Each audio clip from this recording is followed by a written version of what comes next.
At the party, my daughter deliberately raises a question to my husband. Daddy, since Ms. Lloyd is having your baby, does that mean we'll be living with her in the future? He places the nicely cut steak onto my plate and answers softly, your mommy and I made a deal. Whoever betrays first will disappear from the other's life. I can't afford for that to happen, darling, so this must stay a secret. Even when the baby is born, I will never let mommy find out about them. Then he signs to me, I'll always love you. My eyes turn red-rimmed without him noticing. Little does he know, my hearing was restored a week ago. He doesn't realize I've learned about the mistress he's been hiding either. And he definitely doesn't know I've secretly bought a ticket to volunteer teach in the Saru Plateau. All I have to do is wait for the paperwork to clear in 7 days. Then, I'll disappear from his life for good. I pushed away the plate of steak before me, refusing to play along with the act. Seeing me on my feet, my husband Jackson Grant immediately stood as well, asking me what had happened in sign language. I shook my head. It's getting late. I'm thinking of turning in for the night. He insisted on following, but his best friend stopped him. Quinn probably needs some rest. You know how fragile she can be. Why are you so eager to leave? Yeah, dude. Cassidy is about to get here. It's been a whole day. Don't you miss her? My daughter Bonnie joined in, tugging at his sleeve.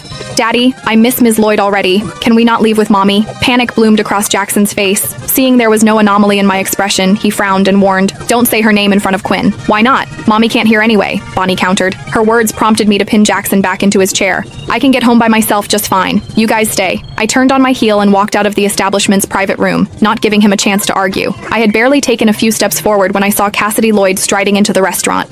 I couldn't tell if she did it on purpose or not, but her shoulder slammed into mine, making me stumble. Cassidy walked into the private room and scooped up Bonnie the moment she reached for her. Bonnie, it's been an entire day. Did you miss me? Of course, Bonnie answered cheerfully. Cassidy couldn't help smiling at the exchange. In that case, give me a kiss. Bonnie immediately cupped her face and planted a kiss on her cheek. Watching the two of them, one would think they were the real mother and daughter. She set Bonnie down, then slipped into Jackson's arms, her expression full of playful sweetness. In his eyes, there was a softness I had never seen before. Before he could say anything, Cassidy rose on her tiptoes and kissed him passionately. All right, one of his friends muttered, rolling his eyes. It's been months, and you two are still this mushy. None of his friends seemed bothered by it, while Bonnie looked like she had seen this 100 times. I stared at all of them, feeling a sinking coldness in my bones. So, everyone knew they had been fooling around together, except for me. As the teasing around the table amplified, Cassidy's lips curled with a triumphant smile. As if things weren't messy enough, the others started egging them on, asking when the last time they hooked up was. Jackson lowered his head, embarrassed, while Cassidy looked thrilled. 2 days ago, in the room next to the main bedroom, I whispered the same words at the same time as she did,